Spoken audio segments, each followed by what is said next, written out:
Well, I'm happy to be here in Moscow. Я очень рад снова быть здесь, в Москве. Actually, this is my third time. Я третий раз в Москве. The first time was just after Perestroika, and I was stuck in the Moscow airport. Первый раз я здесь был сразу после перестройки, застрял в московском аэропорту. I was sent with a party of about 3 or 4 people, one of whom was an older Tibetan Lama from Delhi to go to Ulaanbaatar for His Holiness the Dalai Lama's Kalachakra initiation in 1995. В 1995 году в составе группы из 3 или 4 человек, среди которых один пожилой тибетский лама, я направлялся в Улан-Батор из Дели на учение Его Святейшества Далай-ламы на Калачакру. And we bought tickets to fly from Delhi to Almaty, Kazakhstan, and we were told by reliable sources that we could get a ticket in Almaty to fly to Ulaanbaatar. The only problem was that flight went only once a week. Мы купили билеты из Дели до Алматы, и из надежного источника мы узнали, что в Алмате мы сможем купить билеты в Улан-Батор, но только проблема была в том, что самолет летал только раз в неделю. So we flew, our flight was supposed to leave about midnight from Delhi. Наш самолет должен был из Дели улетать примерно в полночь. It's getting better in India, but in those days flights were always terribly delayed. Сейчас в Индии ситуация улучшается, но в те времена рейсы всегда задерживались. And so we were tired, we fell asleep. Мы очень устали и уснули. Next morning we woke up and boarded the plane. На утро мы проснулись, сели в самолет. And arrived in Almaty, maybe 8 or 12 hours delayed. И прилетели в Алмату часов, наверное, на 11 или 12 позже, чем предполагалось. And in those days at the airport, everything was in Russian language. В те дни в аэропорту вся информация была по-русски. Nobody spoke English. Никто по-английски не говорил. My Russian is very poor. Мой русский очень примитивный. So I tried to quickly find out where we get this flight to Mongolia. Я постарался поскорее разузнать, как бы нам улететь в Монголию. And found out that the flight had left about an hour before. И узнал, что наш самолет уже улетел где-то час назад. So we ended up spending a couple days in Almaty, scratching our heads and figuring out how we could get to Ulaanbaatar before a week. Ну и мы пару дней провели в Алмате, чесали затылки, пытались представить себе, как бы нам улететь побыстрее в Улан-Батор. And we had 72-hour transit visas for Kazakhstan. И у нас была виза в Казахстан транзитная, действительно в течение 72 часов. The Soviet Union had already broken up. В то время уже Советского Союза не было, он развалился.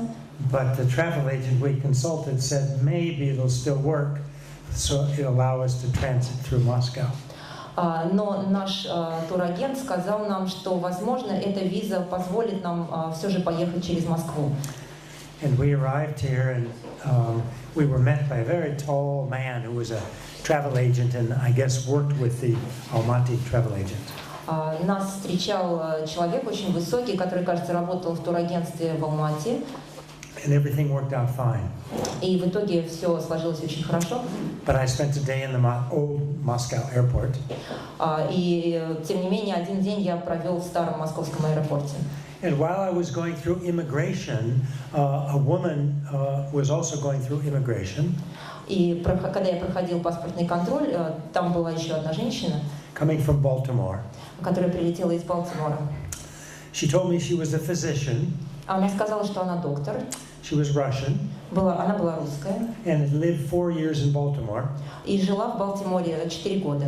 And still unfortunately, was not able to get her medical license to practice in the U.S. И, к sожалению, до сих пор ей не удалось получить лицензию для того, чтобы заниматься врачебной практикой в Соединенных Штатах. In those days, you waited a long time to come through immigration in Moscow.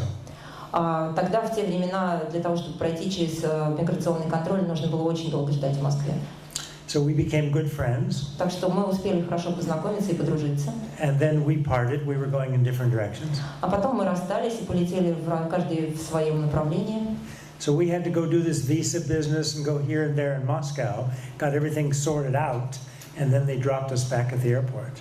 Так что вот эта дама помогла нам разобраться со всеми вопросами, связанными с визой, и потом приехать обратно, вернуться в аэропорт. And sitting there for some hours, I saw this woman dragging these heavy bags, walking kind of through the airport. И вот мы там уже сидели несколько часов, и тут я увидела эту женщину, она тащила за собой тяжеленные сумки по зданию аэропорта. And I recognized this was the Russian-American woman from Baltimore. И тогда вот я ее узнал, что это женщина, которую я встретил в Балтиморе.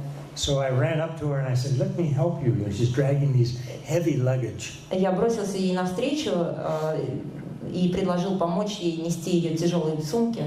She says, "No, get away." Она сказала, нет, не надо. And then I looked at her again. I thought maybe I didn't recognize her. Maybe it was somebody else. И я подумал, что, наверное, она меня не узнала или приняла за кого-то другого. But it wasn't. It was the same woman I met going through immigration. Но, тем не менее, я уверен, что это та самая женщина, с которой я вместе проходил миграционный контроль. So I couldn't just walk away. Я просто не мог уйти. I'm American. Я американец. Raised in a nice family. Я воспитан в приличной семье. And I was concerned about her. She obviously looked very upset. И я очень беспокоился о ней. So I tried to ask her, what's happened? This is like a totally different person. Потому что она выглядела как-то очень сильно озабоченной чем-то, и я попробовал расспросить ее, что же случилось. She kept saying, "No, go away." Но она продолжала говорить, нет, отойдите от меня, оставьте. And finally, she told me that her children, she had two boys, I think my recollection is about age 19-20. Ну и в конце концов она мне рассказала, что случилось. У нее было двое сыновей, примерно 12... How old? 19 or 20. Примерно в возрасте 19-20 лет. And she said they were in danger. И она сказала, что им угрожает какая-то опасность. And she had come to Moscow to visit her mother. Она приехала в Москву навестить мать. But she was turning around to go back to Baltimore. А сейчас, поскольку вот с сыновьями что-то происходило, она быстро собиралась и улетала обратно в Балтимор. And I never quite got the whole story, but she said something about her husband was doing business and there were some problems with the Russian mafia.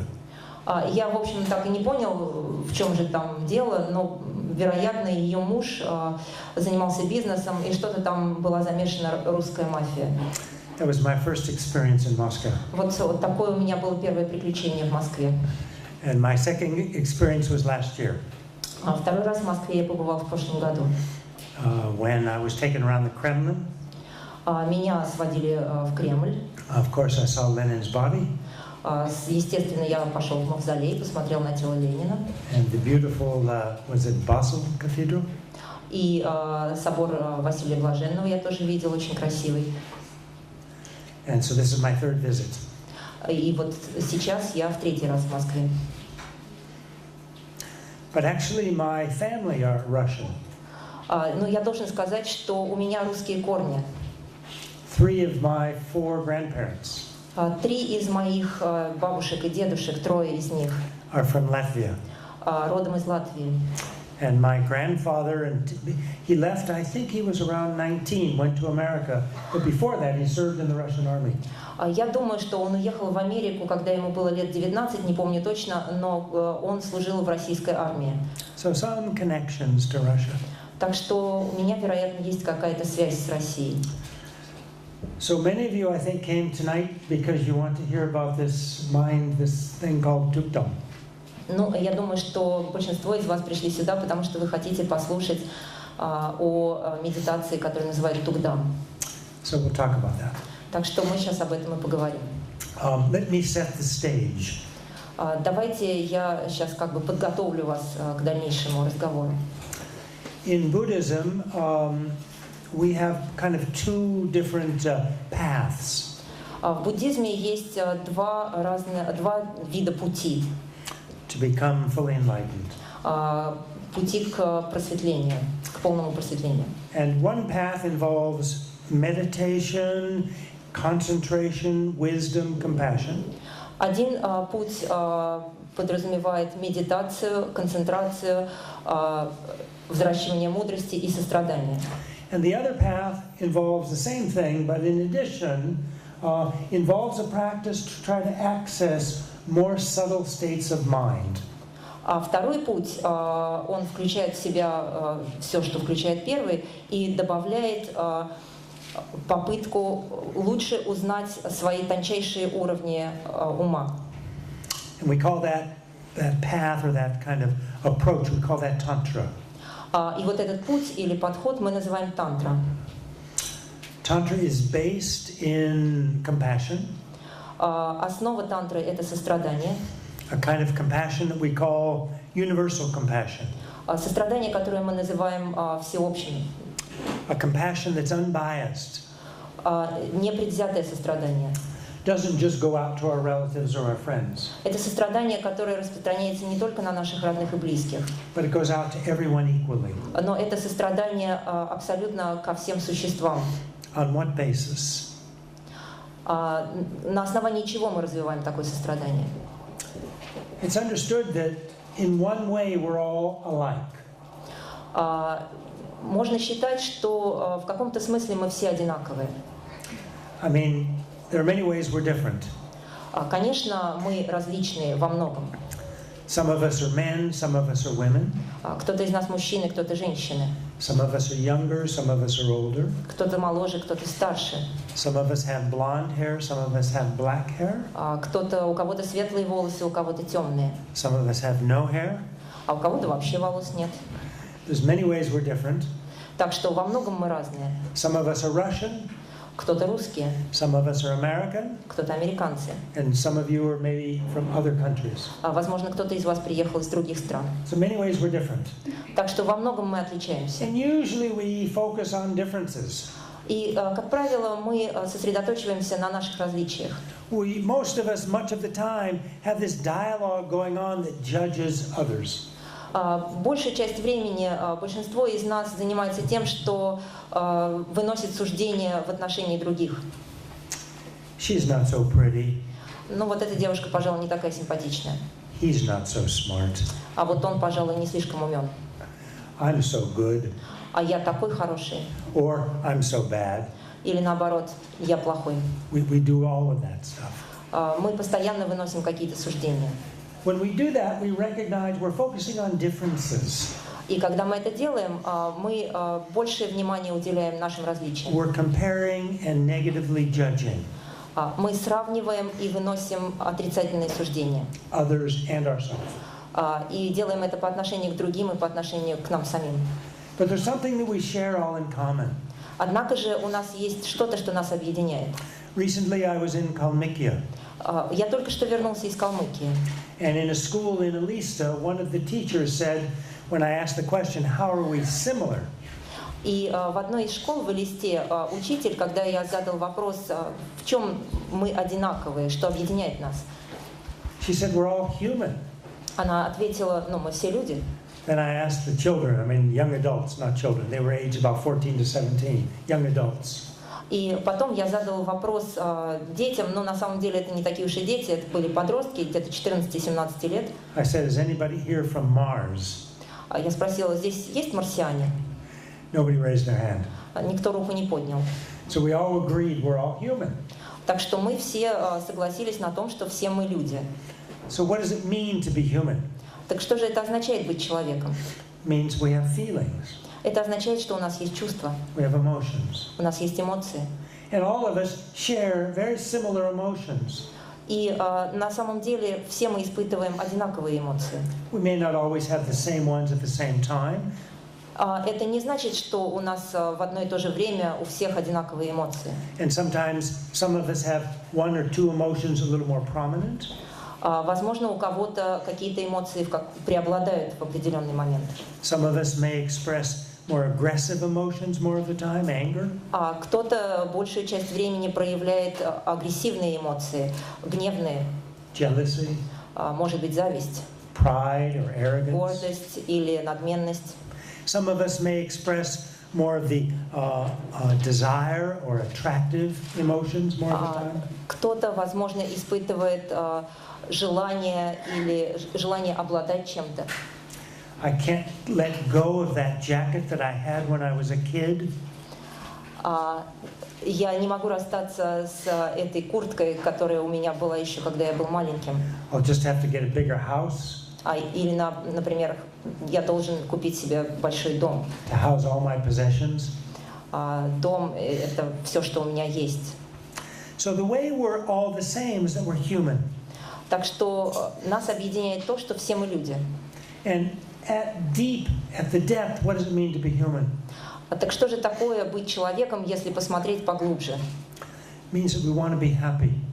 Это означает, что все мы хотим быть счастливыми. We want to feel well. Мы хотим чувствовать себя хорошо. We want to feel that everything is okay. Мы хотим чувствовать, что все в порядке. We don't want pain. Мы не хотим испытывать боль. We don't want misery. Не хотим несчастья. We don't want to hurt. Мы не хотим причинять боль. So this kind of universal compassion is based on that approach.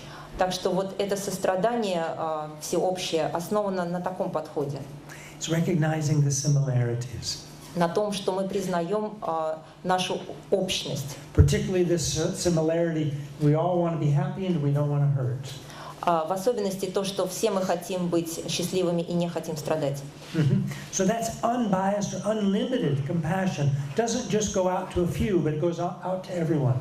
Так что это сострадание не предвзятое и не ограниченное ничем, оно не распространяется только на какой-то определенный круг людей, а оно распространяется абсолютно на все существа. Not just people, but animals also. Не только на людей, но и на животных. And if you believe in other kind of living beings, it goes out to them too. И если вы верите в существование каких-то надмирных существ, то и на них тоже распространяется ваше сострадание. So based on this kind of universal compassion, и основываясь на таком всеобщем универсальном сострадании, and secondly, based on an understanding of reality as it is, и также основываясь на понимании реальности такой, какой она есть, not as it appears, не такой, какой она представляется. because how it appears is actually false. Потому что то, какой реальность представляется, на самом деле это ложное представление. There's a discrepancy between reality and appearance. Есть расхождение между тем, что есть реальность на самом деле, и то, чем она представляется. And we know that already. All of us know that already. И мы все это на самом деле уже знаем. I mean, for example, from chemistry, we know that the whole physical world is made up of atoms, subatomic particles, and they're in tremendous flux. Например, из химии мы знаем, что весь материальный мир состоит из атомов или субатомных частиц, и они постоянно находятся в движении. Anybody disagree with this idea? Кто-нибудь не согласен с этой мыслью? Raise your hand. Поднимите руку. Yes, please. Да, пожалуйста. Я не согласен. I disagree with this. Yes, please. Что это не все, что мы можем сказать о том, о чем мы знаем. I don't think this is all we can say about what we know. Мне это очень интересно, и ваше мнение на самом деле дает не только открытие, может быть и закрытие того, что я знаю, то, что я думаю.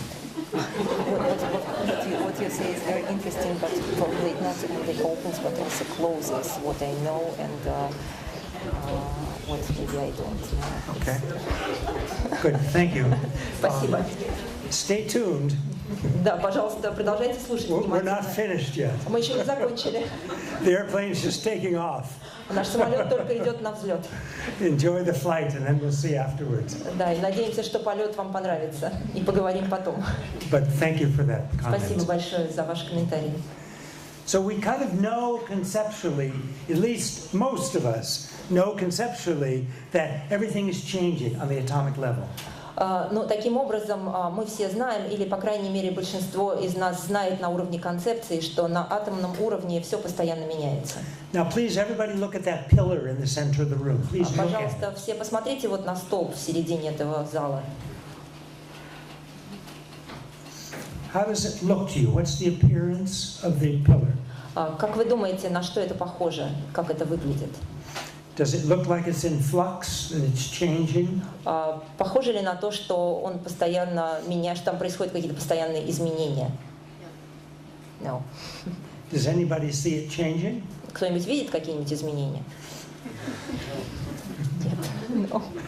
Now, if we came back in maybe 50 years, Но если бы мы смогли вернуться во времени назад лет на 50, and this building was still here, и, допустим, это здание все еще было здесь, and we came into this room, we looked at the pillar, и мы бы пришли в эту комнату и посмотрели на этот столб, would you say, oh, that pillar that I saw 50 years ago, is it the same or different?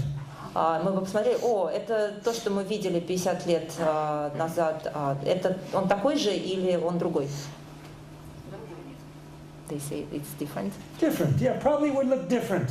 Maybe the Возможно, paint was выглядел бы peeling, иначе. Возможно, краска осыпалась бы. maybe it was starting to chip away, Может быть, какие-то трещины появились бы. maybe it was starting to bend a little bit. А может быть, немножко наклонился We'd бы. probably see some change. Возможно, мы увидели бы какие-то изменения.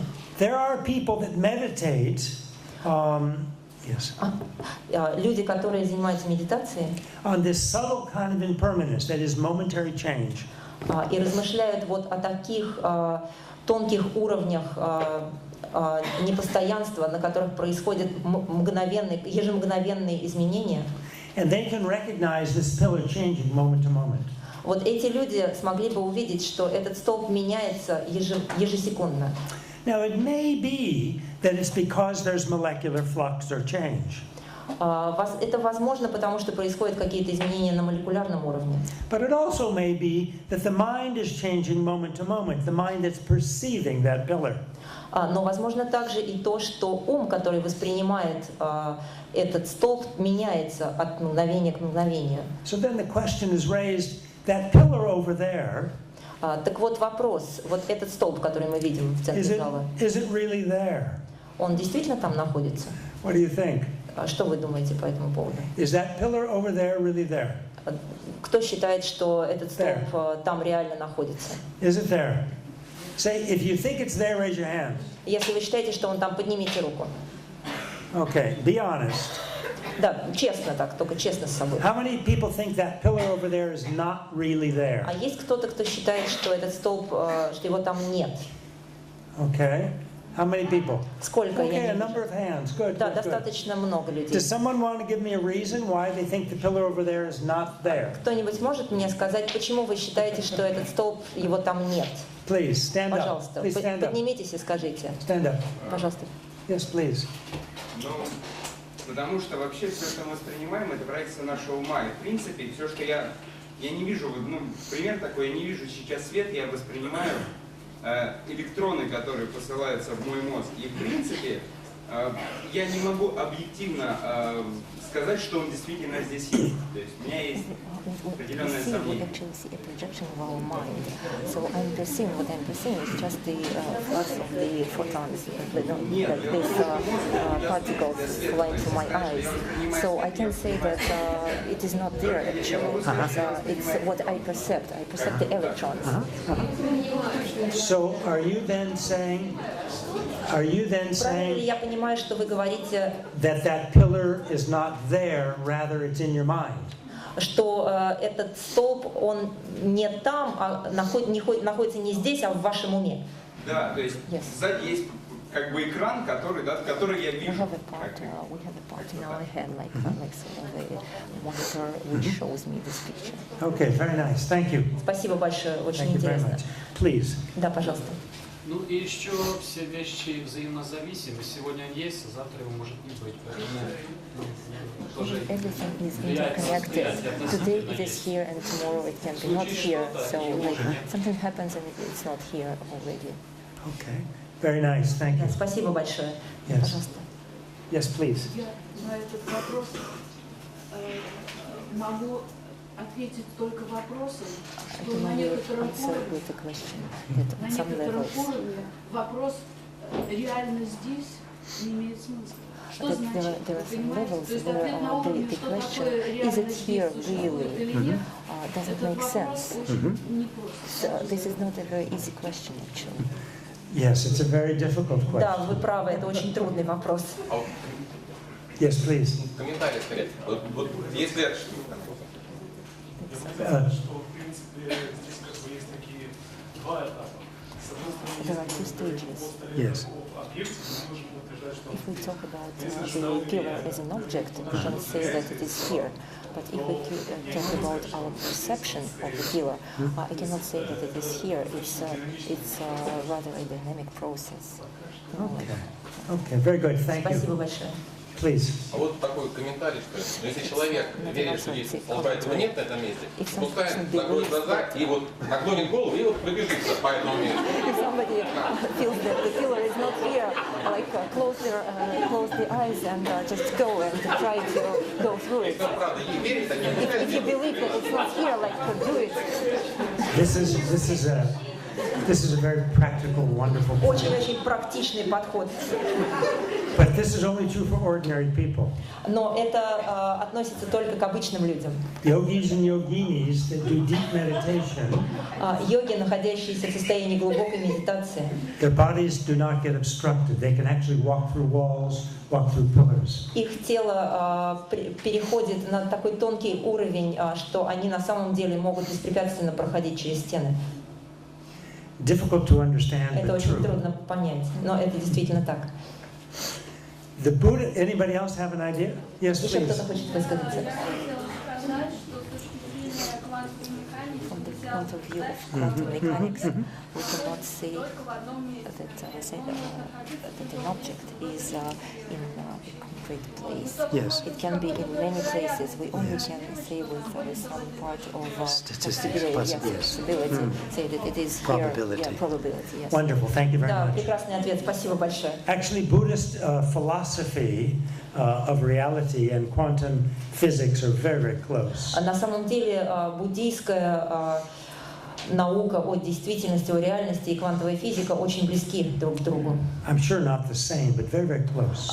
Конечно, это не одно и то же, но они очень близки. Not only is it just a probability that pillar is there, Речь идет не только о вероятности того, что этот столб здесь, but also that there's this mutual influence between the mind that perceives the pillar and the pillar.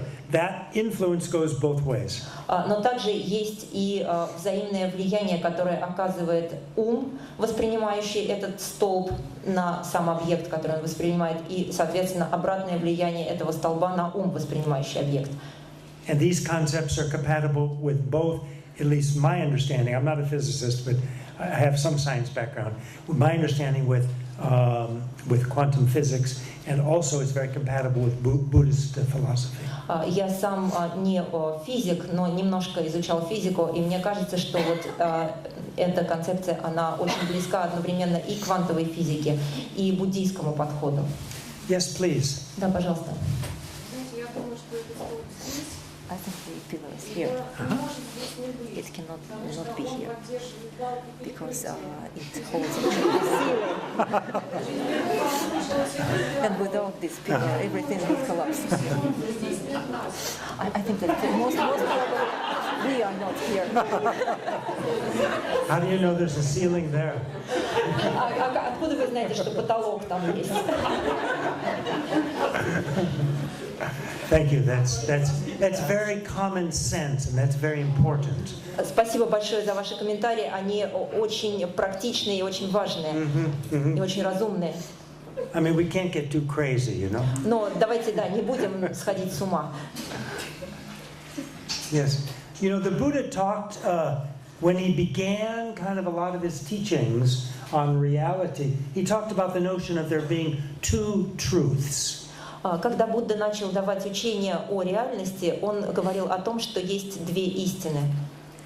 And these two truths, the Buddha said, are qualities of everything that exists. И в буддизме говорят, что качество, свойства всего, что существует, Ourselves, our minds, pillars, ceilings, everything in the universe. всего, что существует, мы, наши мысли, вот эти столбы, какие бы то ни было, вообще все, что не есть во Вселенной. And these two truths, many of you have touched on at least part of these two truths. Actually, you've touched on both of these two truths. И на самом деле многие из вас соприкасались с этими двумя истинами. The first one is called conventional truth. Первое называется относительная истина. And that's kind of linguistic agreement. So it's a dictionary, basically. Но на самом деле здесь это скорее такой лингвистический вопрос, вопрос словаря. You're going to have to educate me. What's the word in Russian for pillar? Как стол, pillar, да, по-русски называется столб, столб. Stolp. Столб, колонна, колонна. Colonna. Colonna, Okay. we know column, yeah, Yeah. so colonna worked easy for me. So let's use Колонна, colonna. да, в английском языке есть похожее слово, так что будем использовать слово колонна. So if I say colonna in Russian, everyone knows what that means. И если я скажу по-русски колонна, то, в общем-то, все поймут, что это означает. Unless maybe you come from the steppes. The steppes. Возможно, вы пришли по лестнице. And you live in a gear. Вы пришли из степи и живете в... Sorry. Возможно, что вы живете в степи и в какой-то хижине, в юрте. I'm guessing that in Tibetan we call it a tsokshing, that sort of stick that holds up in the center. I'm assuming you do not call that columna. И жилище ваше поддерживается таким, ну вот как столбом, шестом посередине, его не называют колонной. Do you? Есть здесь кто-нибудь, кто из степей? Yes? Да. Да? Okay, so then what's the other word for column А как вы называете колонну? in Russian? По-русски как?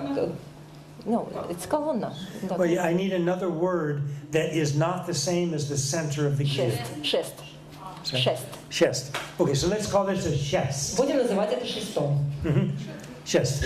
So the person coming from the steppes, living all of his or her life in the gear, has never seen a chest. Ага, человек, который вот живет в степях и живет в юрте, скажем, да, колонна. You mean шест? You didn't see a column, you mean? Yeah, no, chest is not used for the gear, right?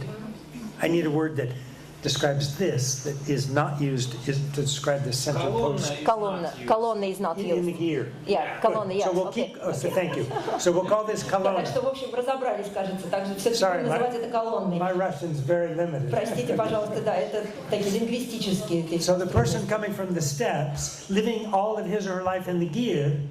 Так что вот человек, опять возвращаемся, который живет в степях, в юрте. I say, everybody look at the columna. И все мы, я говорю, вот давайте посмотрим на колонну. And everybody turns their heads except the person living in the gear. И все повернут голову и посмотрят на колонну, кроме, за исключением тех, кто живет в юрте. Because he or she has never seen a columna. Потому что этот человек никогда колонну не видел. They don't know what it means. Они не знают этого слова. So then someone says, oh, that's a columna. И тогда, возможно, ему объяснят, и он скажет, так вот это колонна. Then the person says, okay, and looks at it. Да, действительно, похоже на колонну. So that's the conventional truth which requires a linguistic agreement. Так что вот это и есть относительная истина, в которой нам необходимо достичь некого согласия по словарю, который мы используем. So where's my common sense friend, the woman here?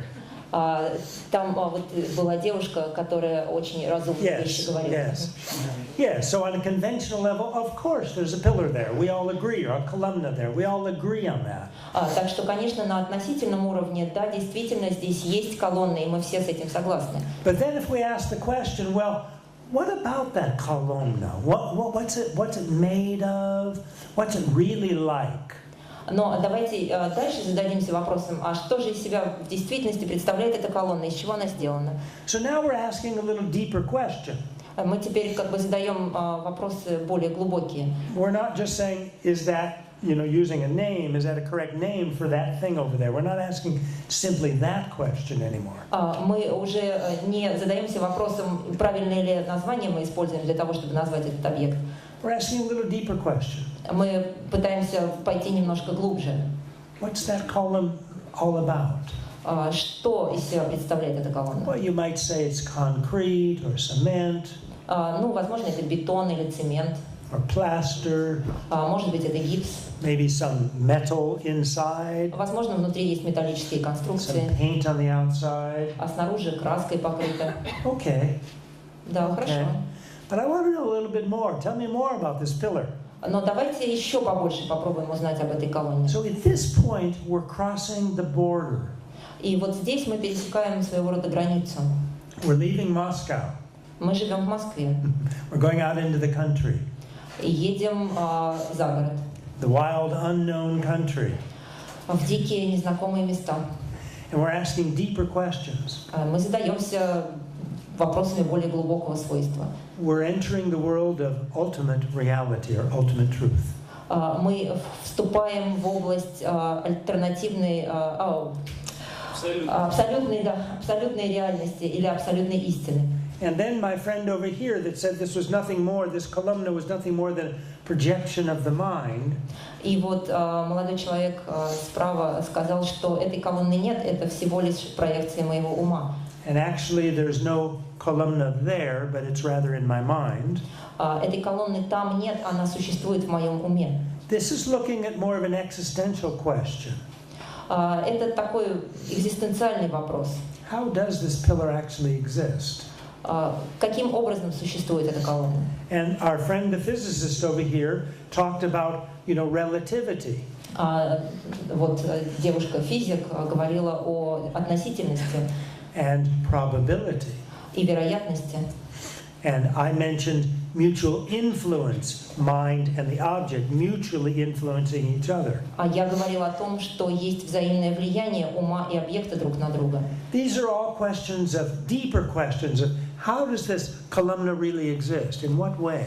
И это более глубокие вопросы, которые относятся к тому, как же существует эта колонна. Now, normally we don't ask this question. Вообще-то обычно мы такие вопросы не задаем себе. When I said to you, please everyone turn around and look at this columna, Когда я вам сказал, пожалуйста, обернитесь и посмотрите на колонну, no one raised their hand никто не поднял руку and looked at me и не стал на меня смотреть. and says, what do you mean columna? И никто не спросил меня, что такое колонна? You mean something in my mind? Вы имеете в виду то, что у меня в уме находится? Or something over there? Или что-то, что вот там в центре зала? Or something maybe over there with a certain probability? Или что-то, что, возможно, при определенном стечении обстоятельств там находится? No one asked that question. Никто мне такие вопросы не задавал. At least I didn't see all of you, but I saw heads turn and look at that column. Я, конечно, не видел вас всех, но я увидел, что многие повернули голову. So then we were kind of operating on this conventional truth, just names. Так что мы все действовали, исходя из этой относительной истины, из названия. But when we start to ask a little more interesting question, Но потом мы начали задавать немножко более интересные вопросы. like the chemists ask, Вопросы такого свойства, как задают химики. what's the chemical structure? Из каких химических элементов состоит, какова структура этой колонны? Or what the physicists ask, Или вопросы, которые задали бы физики. what's the probability that it's over there right now? Какова же вероятность того, что эта колонна сейчас находится именно здесь, в этом месте? Or what the philosophers ask, Или, возможно, вопрос, который может задать философ. this is a projection of my mind, isn't it? Это, вероятно, проекция моего ума, не так ли? Then we're looking at a deeper level. И мы смотрим на более глубокий уровень. This is Buddhist wisdom, Вот это буддийская мудрость, which we call in Sanskrit shunyata, которую на санскрите называют шуньята, tompani in Tibetan, tompani. томпани по-тибетски. And often in English it's translated as emptiness. И часто на английский это переводят как пустота. So that's a long story to come to the conclusion of emptiness or shunyata. Вот это достаточно долгая история, долгий путь, который ведет к понятию шуньяты или пустоты. So we're building this house to get to enlightenment. Это дом, который мы должны построить для того, чтобы достичь просветления. The foundation is that universal compassion or bodhicitta. Основание, фундамент — это всеобщее сострадание или бодхичитта. The next floor is shunyata, or this wisdom, realizing reality on a deeper level. Следующий уровень — это шуньята или мудрость, постигающая реальность на более глубоком уровне. Once we have a little bit of understanding of that, we start to build our third floor. Just like in Moscow, they built the inner ring road, then the outer ring road, and then thirdly, they built the middle ring road. И немножко освоившись с этими первыми двумя уровнями, мы переходим к строительству третьего, подобно тому, как в Москве у нас есть Садовое кольцо первое, затем внешний МКАД и потом третье транспортное кольцо. We're now building the third ring, Мы сейчас занимаемся строительством третьего транспортного кольца or the third level. или третьего уровня. Yeah, using the metaphor, how we can get through Moscow very quickly. Вот, пользуясь этой же метафорой, как бы нам по Москве проехать побыстрее. And the house metaphor, how we can get to enlightenment more quickly. Вот этот дом, который мы строим, он должен помочь нам как можно быстрее достичь просветления. So the next level of the house is Tantra. Tantra. Так что следующий уровень нашего дома, следующий этаж — это тантра. We can't practice Tantra without the bodhicitta and the shunyata. Практиковать тантру без бодхичитты и шуньяты невозможно. Means we can't practice it without this motivation of love and without this more deeper understanding of reality. То есть мы не можем практиковать тантру, не имея этой сострадательной мотивации и глубокого понимания шуньяты. There are 4 levels of Tantra. У тантры есть 4 уровня. The highest level is Anuttara Yoga Tantra. Наивысший — это Ануттара йога тантра. And the different levels refer to the amount of bliss that we're trying to achieve in our practice. И разные уровни, они различаются по уровню блаженства, которого мы стремимся достичь в нашей практике. On the lower level of Tantra, it's a glance at someone, a glance of someone of the opposite sex. Just a glance. Yeah. You don't stare, but you just quickly glance. На низшем уровне это всего лишь короткий взгляд, который мы бросаем на что-то. And then the next level of Tantra, it's a smile. И следующий уровень тантры — это улыбка. And then the next level, it's holding hands or kind of arm around each other, hugging. И следующий уровень еще — это когда мы держимся за руки или обнимаем друг друга. And the next level uses the same kind of energy that's used in sexuality. И последний уровень, на нем задействована энергия, которая задействована в отношениях между полами. So often you'll see images of the tantric deities of this highest, called highest yoga tantra, Anuttara yoga tantra, with a male and a female in embrace. Часто вы можете видеть картины, представляющие в высших уровнях тантры мужские и женские божества в объятиях друг у друга. Many people in the West, and maybe the East, На Западе очень многие люди, и, возможно, на Востоке также, have misinterpreted Buddhist Tantra to be a sexual practice. неправильно понимают буддийскую тантру как разновидность сексуальной практики. It's not. Это неправильное восприятие, это не так. In fact, it can't be. На самом деле, Cannot be. это не может быть сексуальной практикой. Because you remember the 2 foundations upon which we have to practice the Tantra. Потому что давайте вспомним наш фундамент, первые 2 уровня, на которых строится практика тантры. Universal compassion means we're not doing things for just our own pleasure. Всеобщее универсальное сострадание означает, что мы не делаем ничего только для собственного удовольствия. We're always doing things to benefit others. Мы всегда что-то делаем для того, чтобы принести благо другим. Secondly, with this deeper understanding of reality, the shunyata or emptiness, Во-вторых, с более глубоким пониманием шуньяты или пустоты, our understanding, our view, our relationship with things and people changes. наше понимание, наши взаимоотношения с вещами и с людьми изменяется. On this deeper level, this ultimate truth level, there's no one to be attached. На этом более глубоком уровне нет никого, к кому мы были бы привязаны. And there's no one to be attached to. И нет никого, кто был бы привязан.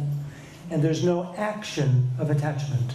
И на самом деле нет самого действия, которое является носителем вот этого чувства привязанности. All these things are understood to be merely words. Sorry? Merely words.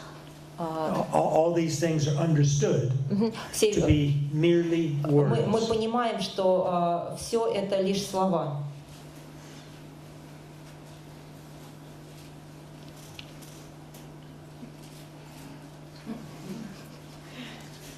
That's radical. Это очень важно. Это Everything is just words. все это лишь слова. What do you think? Что скажете? There's nothing solid. Нет ничего твердого. Nothing over there or over here. Нет ничего, что существовало бы там или здесь. Just words. Всего лишь слова. Let's look at this. Let's investigate a little further what I just said. Давайте немножечко подумаем и поразмышляем о том, что я только что сказал. What is this? Вот это что такое? Watches. Watches, yes. What is it in Russian? Часы. Часы. Chisi. Okay, this is chisi, yes? Да, это часы, да? I want someone to come up here and point to exactly where, precisely where is chisi. Кто-нибудь, пожалуйста, подойдите сюда и вот прямо укажите мне пальцем, где конкретно часы. Please, someone come up. Да, пожалуйста. One person. Кто-нибудь один. Может быть, из переднего ряда, кому удобнее. Пожалуйста, Please, да. point exactly. Да, точно, вот Good. точно где Thank часы. you. Thank Спасибо. you. So I'm going to stand up for the people in the back. Я сейчас поднимусь, чтобы меня увидели люди, которые What's your name, сзади. please? Как вас зовут? Andre. I'm gonna show you where Andre pointed when I asked him Я сейчас to precisely point out where Часы, часы. chesi is. Я сейчас вам покажу, куда Андрей показал, на какое место, да, чтобы показать, где точно находятся часы. На браслет. Это не часы, это браслет.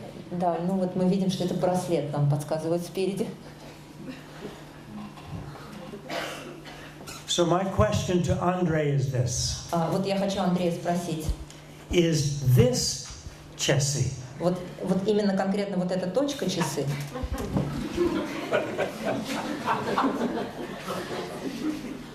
А вот здесь вот это часы.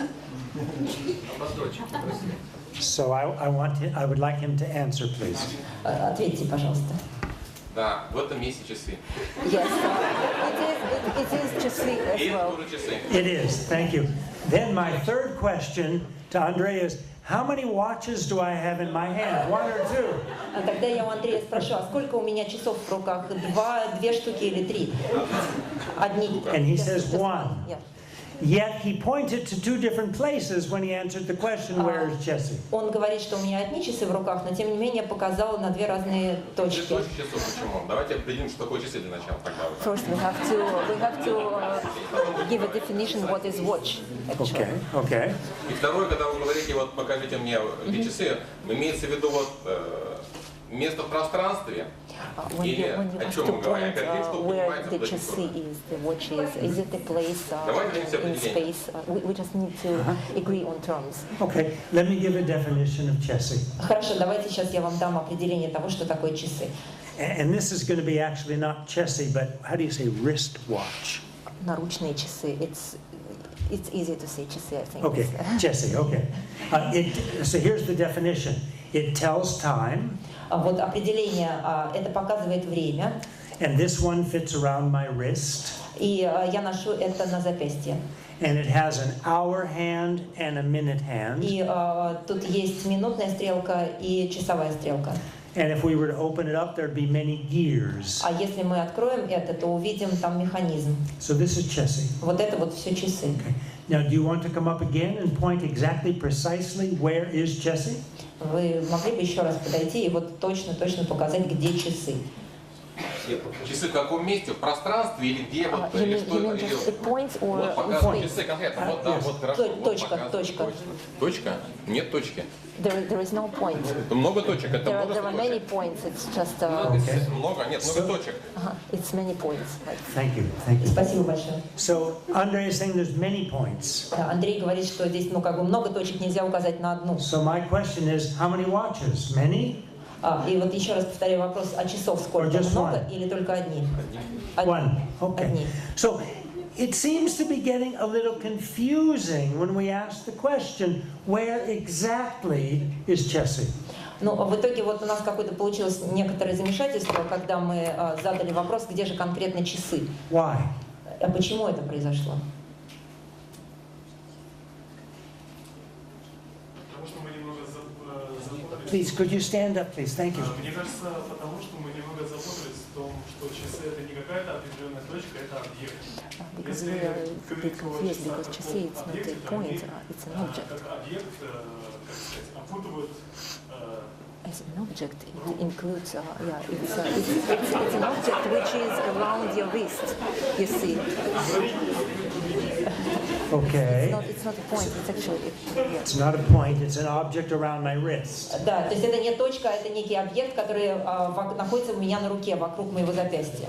So when I asked to have Andre point to it, what I was asking for is precisely where is it? Precisely where? Но вот я когда просила Андрея показать мне, где часы, мне нужно было знать именно вот очень точно положение, где. So, what is your name, please? Вас как зовут? Artem. Artem. Artem. Artem. Yeah.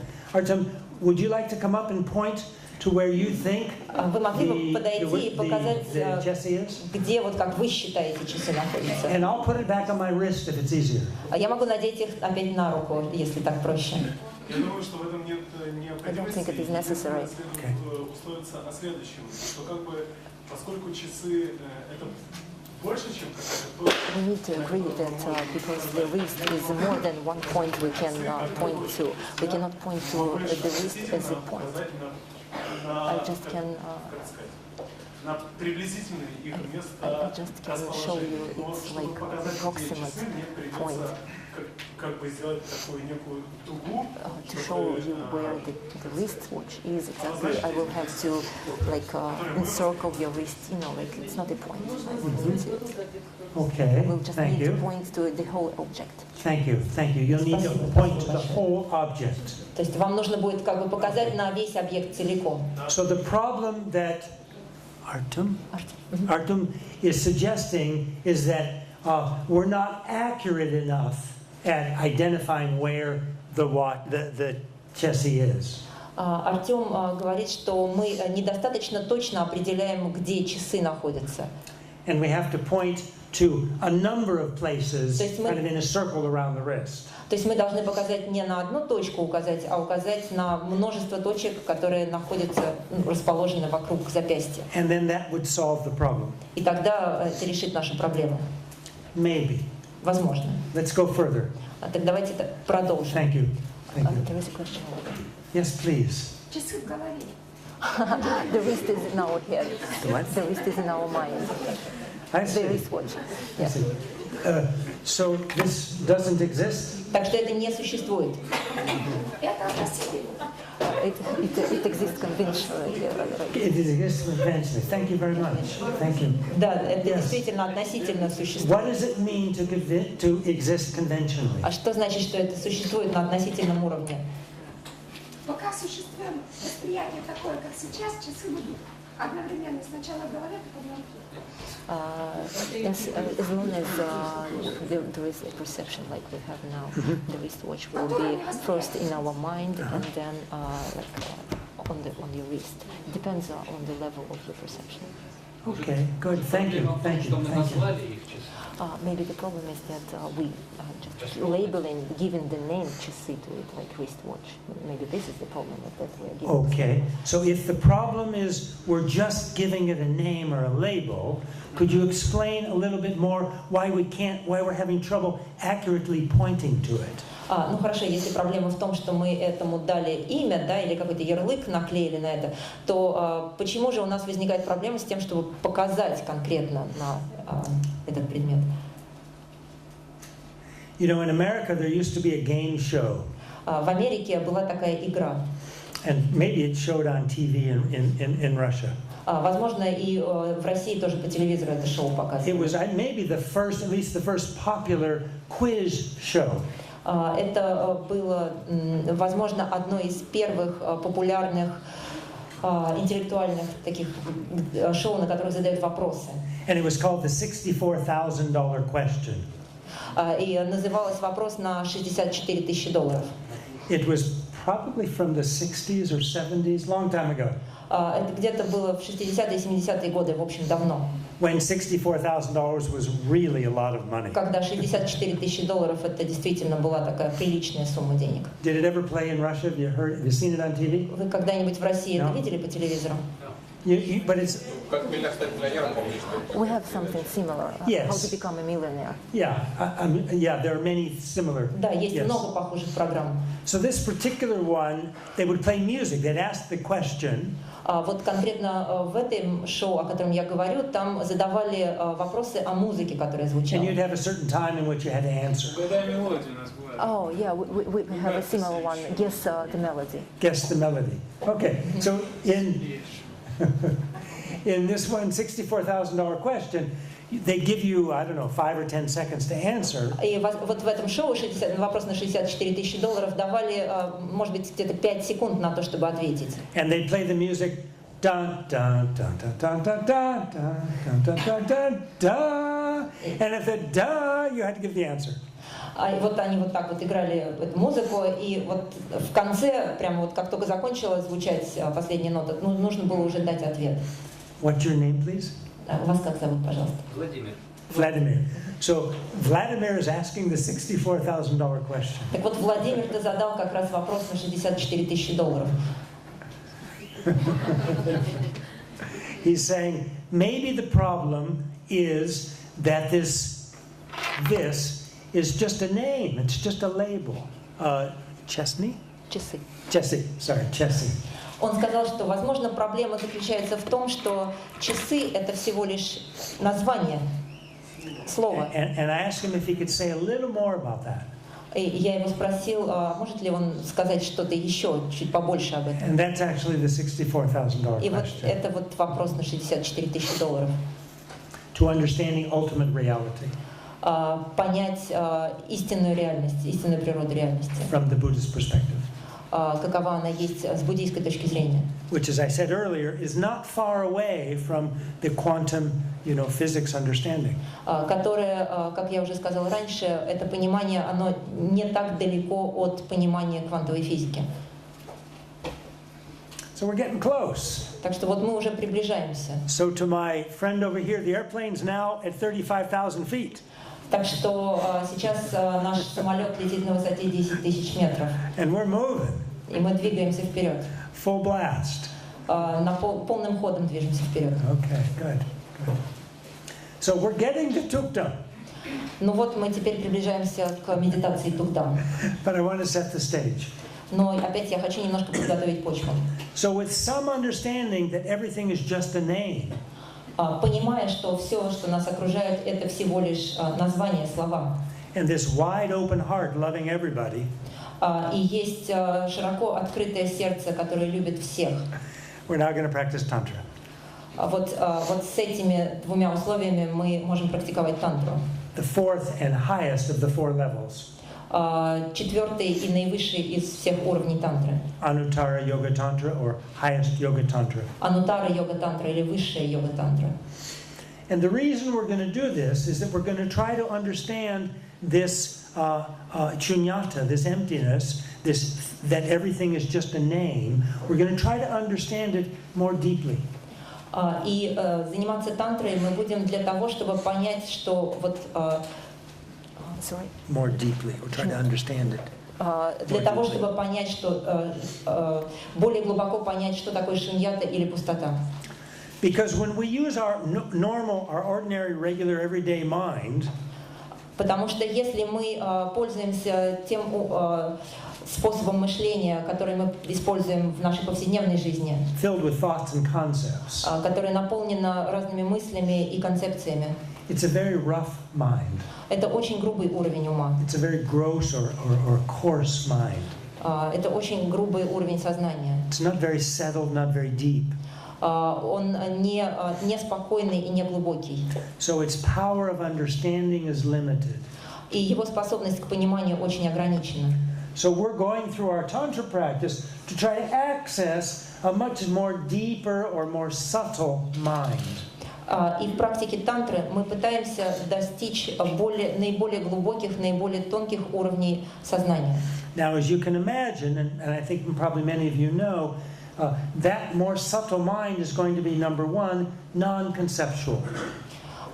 И, возможно, многие из вас знают, что самый тонкий, наитончайший уровень ума, он не концептуален. So it's not going to be thinking.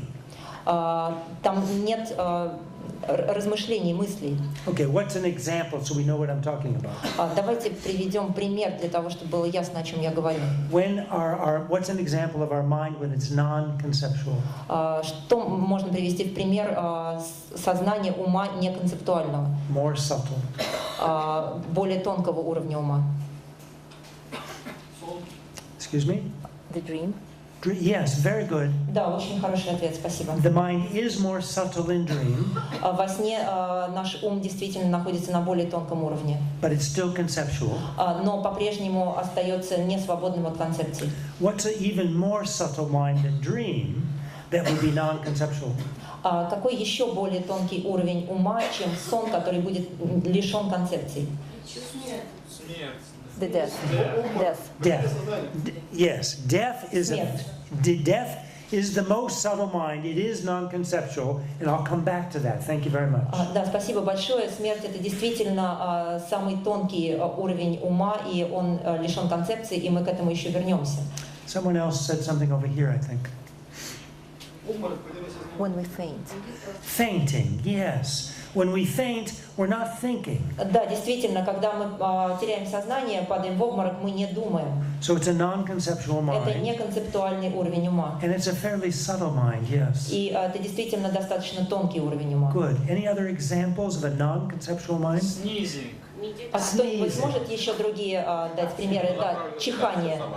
Okay. One point of meditation. Usually, I'll take one at a time. Usually, when we sneeze, we're not thinking. Да, действительно, когда мы чихаем, мы не думаем. It's a more subtle, non-conceptual mind. Yes, thank И you. действительно в этот момент проявляется более тонкий, неконцептуальный уровень ума.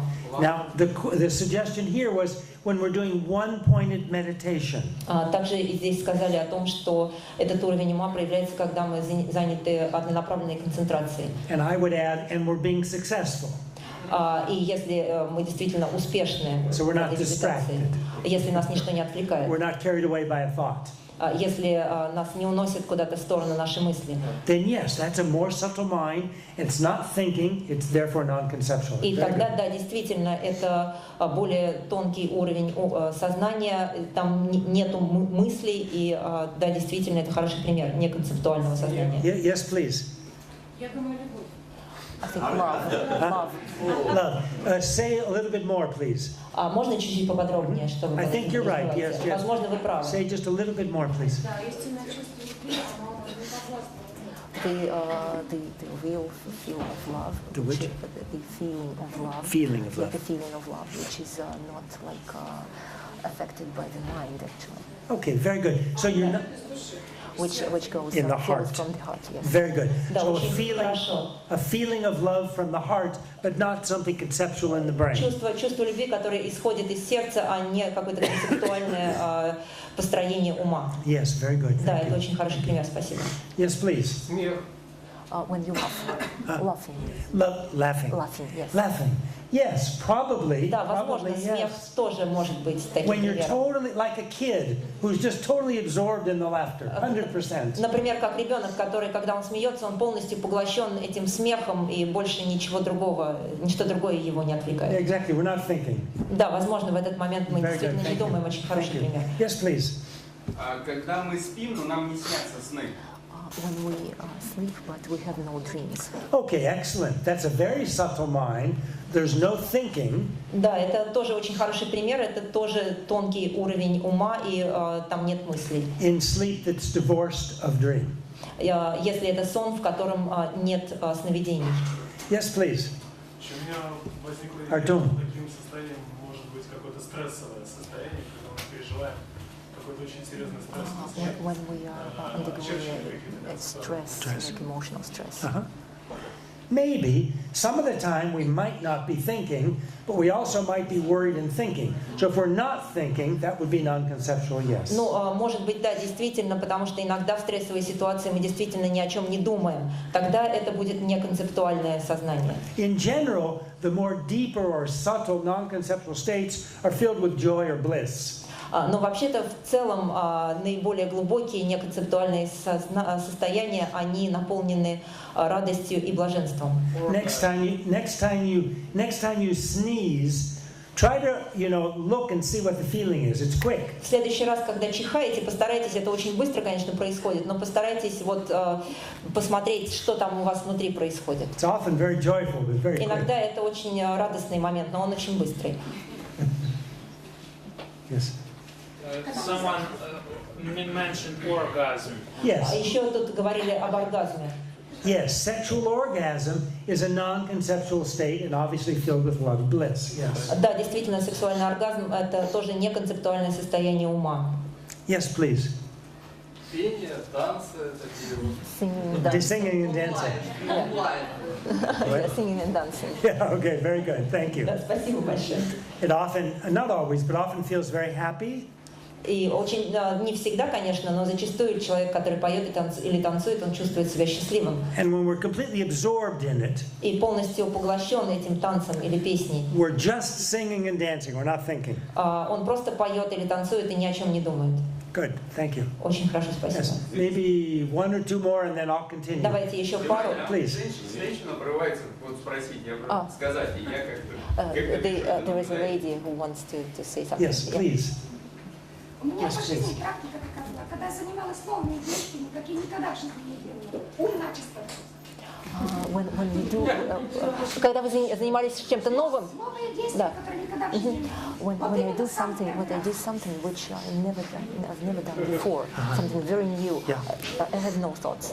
Okay, very good. Да, спасибо большое, это тоже хороший It's пример. almost like a child that sees something fresh and new, opens a door and there's some fantastic, toy house or something he or she has never seen before, and they just go. Это похоже на чувство, которое испытывает ребенок, который открывает, например, дверь и вдруг видит игрушечный домик, который он никогда не видел. Это просто немой восторг. We say awe. Вот такой вот. No, not awe. A-W-E. Yeah, okay. Completely amazing. Oh yeah. Он просто застывает, он очарован. But it's like awe, yeah. Yes, it's very yes. similar. Yes, please. Когда стоишь на вершине горы, вдруг открывается красивый вид. Вау. И состояние творчества. When you stay on the mountain top and you open the beautiful view opens, or maybe when you create something like creation, when you are like an artist in the process of creation. Beautiful. Yes. Молитва еще. And also prayer. Also prayer. Thank you. Very good.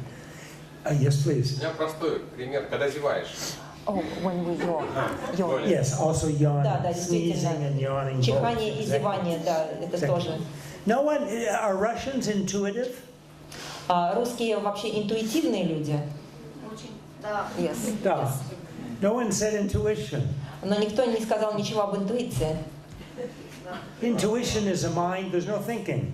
Интуиция – это ведь тоже проявление ума, который лишен мыслей. It's kind of like, Это вот такой вот момент вдруг «О!» and you know, И вдруг внезапно мы что-то знаем. but not because of thinking. Но не потому, что мы к этому пришли путем умозаключений. Okay, good.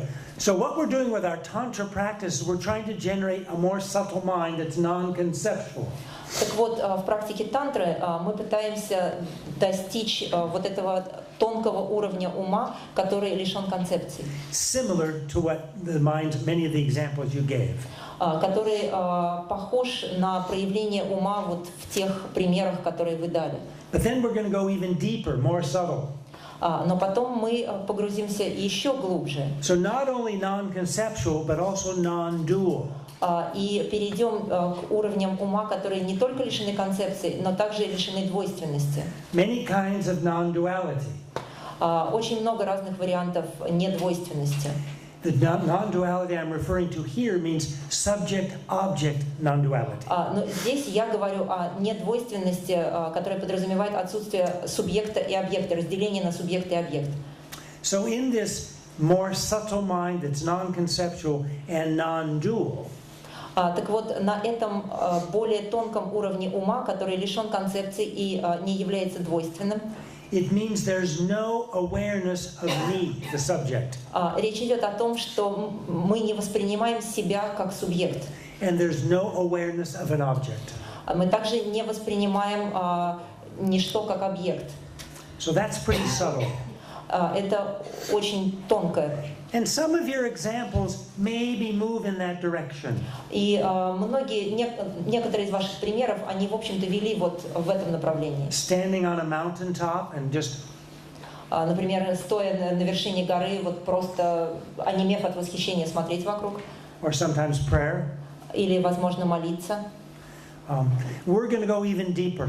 Но мы сейчас пойдем еще глубже. And we're going to access minds that are very, very subtle. И мы дойдем до уровней ума, которые на самом деле наитончайшие. His Holiness the Dalai Lama says that every day he dies 7 times. Его Святейшество Далай-Лама говорит, что ежедневно он умирает по 7 раз. What does he mean by this? Что же он хочет этим сказать? What he means is he's practicing Tantra. Он хочет сказать, что он практикует тантру. And through his meditation, he's going through the 8 stages И в медитации он проходит через 8 стадий. Of death. Через 8 стадий умирания. And then, fortunately, he comes back every time. И к нашему счастью, каждый раз он возвращается обратно.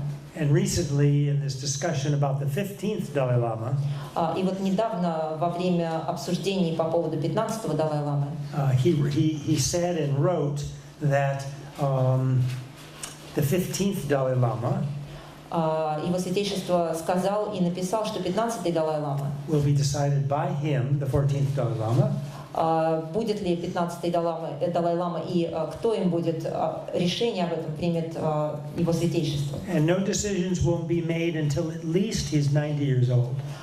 И никакое решение не будет принято до тех пор, пока Его Святейшество не исполнится по меньшей мере 90 лет. He's now 76. Сейчас ему 76. So, the deepest level that he's going to, and other yogis and yoginis go to in their tantric practice, simulates the mind of death. It's similar. Так вот, самый глубокий уровень, до которого доходит Его Святейшество, а также многие йоги и йогини, которые занимаются тантрой, это уровень, который схожий с тем, на который человек попадает во время смерти. And in order to get there, we have to go through 8 successive stages. И для того, чтобы достичь этого наитончайшего уровня, нужно пройти через 8 стадий. In our meditation. В медитации. And these 8 stages happen naturally at the time of death. И на самом деле эти 8 стадий, через которые человек проходит во время медитации, он через них же проходит и во время смерти. Now, most of us are overwhelmed at the time of death. Но большинство людей, нормальных людей обычно, слишком напуганные во время смерти. You know, there's a lot of fear. Они боятся. We don't want to leave. Они не хотят уходить. We don't want to leave our loved ones. Они не хотят оставлять тех, кого они любят. We don't want to leave our body. Они хотят расставаться со своим телом. But those that practice this meditation, going through the 8 stages, simulating death, during their meditation, during their life, но те, кто практикует медитацию, в которой они проходят через эти 8 стадий, которые полностью повторяют те, через которые они будут проходить, умирая, но делают они это сейчас, пока живы. They're looking forward to their death.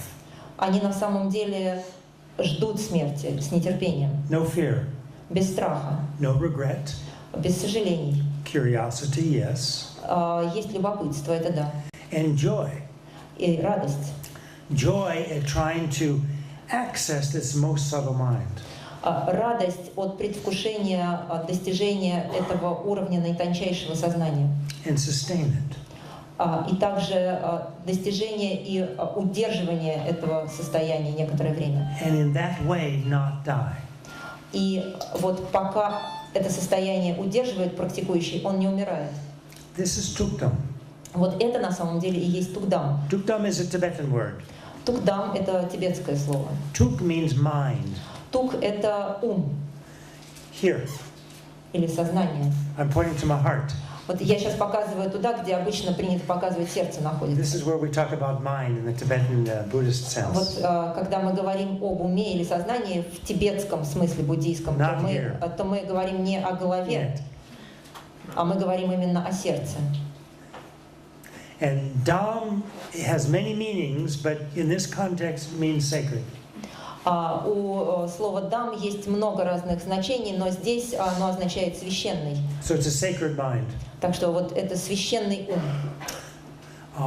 Okay, let me mention briefly the 8 stages. Сейчас я вкратце перечислю эти 8 стадий. And then we're going to take a break. А потом мы сделаем небольшой перерыв. We'll take about a 10-minute break. Возможно, 10 минут. Okay? So the 8 stages, the first 4 are the elements or the physical part, the body, getting more and more subtle. Итак, первые 4 стадии, они подразумевают истончение физических элементов или тела. And remember, this is the death process. It happens naturally when we die. Давайте будем помнить о том, что это процесс умирания, то есть это происходит естественным образом во время смерти. And this is what the yogis and yoginis do in their meditation while they're alive. И это также то, что делают йоги и йогини во время медитации при жизни. So the first stage is the earth element, or the solidity of the body starts to weaken. Итак, первый этап растворяется элемент земли или твердое состояние тела. And then the water element, or liquidity, starts to weaken. Затем ослабевает элемент воды или всех жидкостей. At the time of death, when the earth element starts to weaken, all of our limbs and our body become incredibly heavy. Во время смерти, когда начинает растворяться элемент земли, то все наши конечности, все наше тело становится очень тяжелым. We can't even lift our eyelids. Мы даже не можем приподнять веки. And then when the water element weakens, we get very dry. И с растворением элемента воды мы высыхаем. And because of the dehydration, the eyes shrink, or they retract, they go back into the head. И из-за обезвоживания глаза как бы сжимаются и вваливаются в глазницы. Then thirdly, the heat, or the heat element weakens, and we get very, very cold. На третьем этапе растворяется элемент огня, и мы чувствуем сильный холод. Even if someone turns up the heat or puts on many blankets, we're still internally very cold. И даже если включат обогреватель и укроют нас множеством одеял, все равно будем чувствовать, что нам холодно. Can no longer generate the body heat. То есть наше тело больше не может производить тепло. And then the movement or energy of the body weakens. А затем останавливается движение всех энергий внутри тела. And the movement. Движение. Yeah. So therefore the heart stops beating. There's no more circulation of blood. И из-за этого перестает биться сердце, поскольку останавливается кровообращение. And the lungs no longer work. И легкие больше не работают. So there's no respiration, no breathing. Так что останавливается дыхание. That's the point where doctors are called when someone looks like they've died, and the doctor will check to see if there's a heartbeat or there's respiration, and if neither of those are present, the doctor says, this person is clinically dead. Вот в этот момент, если позвать доктора, и он пощупает пульс, увидит, что нет сердцебиения, послушает, что нет дыхания, он зафиксирует клиническую смерть. But the story is not over yet. The person hasn't died from the Buddhist perspective. Но с буддийской точки зрения история-то еще не закончилась, человек еще не умер. Now each of these 4 so-called dissolutions of the elements каждая из этих 4 стадий растворения элементов internally correspond to a certain sign or vision. Внутренне каждая из этих стадий соответствует некое видение или картинка. So for example, when the earth element weakens and dissolves, we'll see a mirage. Например, когда растворяется элемент земли, мы увидим мираж. When the water element weakens and dissolves, we'll see like billowing smoke. Когда растворяется элемент воды, мы увидим как бы клубы дыма. When the heat element dissolves, internally what we'll see, like a vision, will be like fireflies in a dark night. А когда растворяется элемент огня, то внутри нас возникнет видение искр огня в ночи. Or sometimes described as on a dark night when you've lit a fire and you have still a log when the fire's gone out. Или это может быть похоже, как когда ночью вы зажгли костер, и огонь уже погас, но еще есть горящее бревно. And the wind comes up. И налетает ветер. and it kind of blows little embers, little sparks kind of И fly он all срывает around с the этого air. бревна искры огня. Then the next four are when the mind gets more and more subtle. А вот следующие 4 уровня — это уже уровни утоньшения сознания. The mind becomes non-conceptual, Сознание переходит на уровни неконцептуальные. and the mind becomes non-dual with respect to subject-object. Затем оно перестает быть двойственным, то есть исчезает разделение на объект и субъект. And these are difficult to put in words because these are very subtle states of mind that are non-conceptual and non-dual. Это трудно описать словами, поскольку это состояние ума, которые не концептуальные и не двойственные. So the words are coming from great practitioners describing their experience. Слова, которые описывают этот опыт, они принадлежат великим практикам, которые прошли через это состояние. So the fifth level is called white appearance. И 5-й уровень называется белое проявление. And it's described as moonlight. И его описывают как лунный свет. But it's not someone looking at moonlight. Но это не похоже на то, как мы смотрим обычно на лунный свет. And it's not an object moonlight. Нету такого объекта, как лунный свет. It's rather just experiencing or being like moonlight. Это скорее как переживание, как будто мы сами являемся этим лунным светом. Non-conceptual, non-dual. Не концептуальное, не двойственное. And the sixth is called red increase. И 6-й уровень — это красное увеличение. Like a sunset, like the light at sunset. Подобное свету на закате.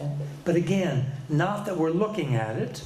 Но снова это не то, что мы как будто смотрим на закат. Nor is it something to be looked at. It's not an object. Это не объект, на который мы смотрим. So it's just being kind of this redness like a sunset. Это скорее пребывание вот в этом состоянии, переживание этого состояния, как будто мы и есть этот закат солнца. Seventh is called black near attainment. 7-й уровень называется черное преддостижение. So it's getting close to the most subtle mind. То есть мы приближаемся к наитончайшему уровню сознания. And the second part of that is similar to fainting, where it's like we lose consciousness, but we don't actually. И на самом деле это также можно описать как состояние, когда мы теряем сознание, но это похоже, но это не точно так же. And then comes what we call sometimes in English luminosity. И затем наступает то, что по-английски мы называем светоносность. In Tibetan, wuser. По-тибетски осер. This is the most subtle mind. Это и есть самый тонкий уровень ума. And this mind manifests when we die. И он проявляется, когда мы умираем. Sometime after the sensation of the heart and respiration. И это происходит после того, как остановилось сердце и прекратилось дыхание. In a normal person, it can be up to 72 hours after cessation of heart and lungs. И у обычных людей это происходит в течение 72 часов после того, как остановилось сердце и дыхание. But of course, it can happen sooner than 72 hours. But in an ordinary person, not longer than 72 hours. Конечно, это может произойти и раньше, чем через 72 часа, но у обычных людей это происходит не позже, чем через 72 часа. Now, what the meditator does, who's been meditating on this most subtle mind through his or her life, Что же делает созерцатель, который медитирует об этом тончайшем уровне сознания на протяжении жизни? they meditate on this most subtle mind at the time of their death. В момент умирания они входят в состояние медитации об этом тончайшем уровне сознания. So there's the meeting of what's called, excuse me, there's the meeting of the mother and the son.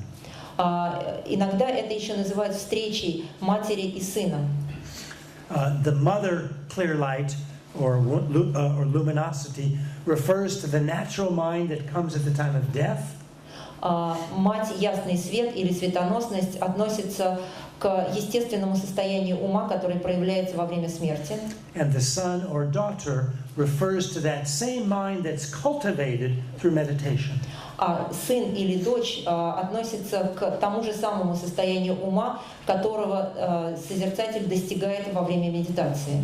And when these are brought together at the time of our death, и когда эти два состояния ума встречаются в момент смерти, we don't die. мы не умираем. We don't die. Мы не умираем. We don't die. Мы не умираем. So there have been examples of this. И есть примеры такой медитации. 1 or 2 months ago in New Zealand, an older monk died and stayed in Tuktam for several weeks. 2 или 3 месяца назад в Новой Зеландии умер пожилой монах, и он находился в медитации, посмертной медитации Тугдам, около 3 недель. And a few months before that in Australia, an older monk died, and same thing, stayed several weeks in Tuktam. За еще пару месяцев до того в Австралии умер пожилой монах, и он тоже несколько недель пребывал в медитации Тугдам. I've been around 3 great practitioners, meditation practitioners, who after their heart and lungs stopped, and I was there and I checked, they stayed in this Tuktam anywhere from a week to 3 weeks. Мне довелось 3 раза присутствовать в момент смерти практиков после того, как остановилось сердце и дыхание, и они пребывали в состоянии Тугдам. Эти случаи они произошли в Индии, не в России. Hot weather. Там очень жарко. No AC, air conditioning. Нету кондиционирования. And there was almost a fragrance in the air. И в воздухе можно было даже почувствовать некое благоухание. And if you tried to meditate, your meditation was deeper than normal, than usual. И если в присутствии мертвого человека такого вы медитировали, то медитация была гораздо более глубокой, чем обычно. And there are stories when someone sustains this tuktam even longer than several weeks. И есть истории, которые рассказывают, что некоторым практикам удавалось удерживать состояние Тугдам на протяжении гораздо более долгого времени, чем несколько недель. And when I say story, what I mean are accounts told by people that were there. Когда я говорю истории, я имею в виду рассказы людей, которые были там, присутствовали при этом. That the physical body starts to slowly shrink. Если человек остается в состоянии Тугдам больше, чем несколько недель, то его физическое тело начинает сжиматься. And eventually all that's left are the hair. И в конечном итоге остаются только волосы. Not much in my case. Ну, в моем случае, в общем, осталось бы немного чего. And the nails. Ногти. And the robes. И одежды. And everybody can see in the sky arcing rainbows for many days. И вот в этот момент люди в небе видят радуги на протяжении нескольких дней. And what's sad is that this gross physical body, и говорят, что это означает, что грубое физическое тело, which hasn't died yet, которое еще пока не умерло, has transformed into energy. Преобразовалось в энергию. And manifests as arcing rainbows in the sky. И проявилось в виде радуг в небе. Okay. So these are a few words about Tuktam. Вот в нескольких словах то, что я хотела вам рассказать о Тугдаме. Let's take a 10-minute break. Давайте прервемся на 10 минут. And according to the clock in the back, let's come back by 10 minutes before 8, please. И, пожалуйста, в 10 минут 9 возвращайтесь.